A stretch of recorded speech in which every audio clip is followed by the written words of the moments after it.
j'ai suivi avec amertume le propos que je qualifie d'irresponsable, que je qualifie de propos discourtois de M. Lacroix de la MONUSCO, qui a dit que différentes manifestations dans cette région ont été financées, planifiées. Je crois qu'il a craché sur le mort il a craché sur les personnes qui sont en train d'être tuées dans cette région. Comme tout le monde le dit, il aurait dû commencer par demander à ces hommes des casques bleus qui assistent impuissamment lorsqu'on tue la population locale à quelques mètres de leur position. Il aurait pu demander effectivement comment on peut tuer les gens et que la MONUSCO n'intervienne pas. Et pendant que nous le savons, si la MONUSCO est dans notre pays, elle est venue effectivement avec comme objectif la protection des populations civiles dans des zones où il y a des guerres. Mais c'est à quoi on assiste, ça fait croire qu'il y a une complicité de cette MONUSCO et que donc ce que la population est en train de demander, c'est ce que tout le monde en tant qu'humain doit demander. Que donc la MONUSCO, le départ de la MONUSCO, moi je suis tout à fait d'accord que la MONUSCO a failli à sa mission de protection des civils, de maintien de la paix, et qu'elle n'a plus à raison de rester dans notre pays. Nous pouvons laisser la responsabilité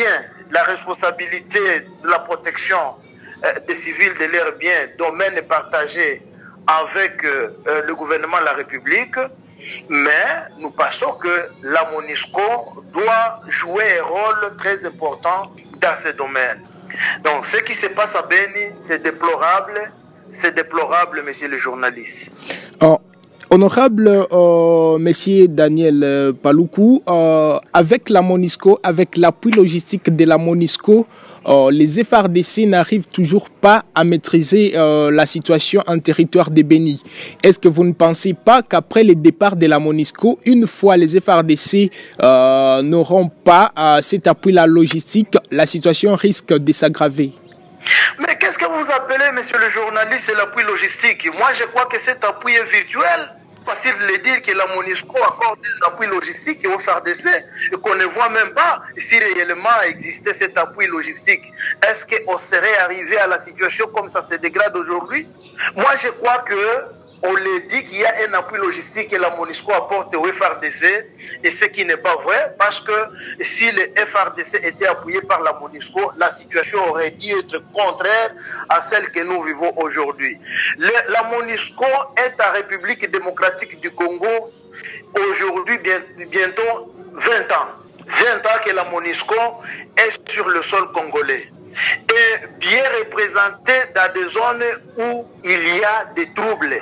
C'est notamment à l'est de la République où la MONUSCO est massivement représentée. Mais la situation se détériore davantage. Et lorsque vous parlez de l'appui de la MONUSCO, moi je considère que cet appui n'existe pas. C'est déjà qu'ils sont venus faire le tourisme dans notre pays, comme nous avons un beau paysage, mais qui ne sont pas venus effectivement appuyer la paix aux côtés du gouvernement de la République et aux côtés des FARDC.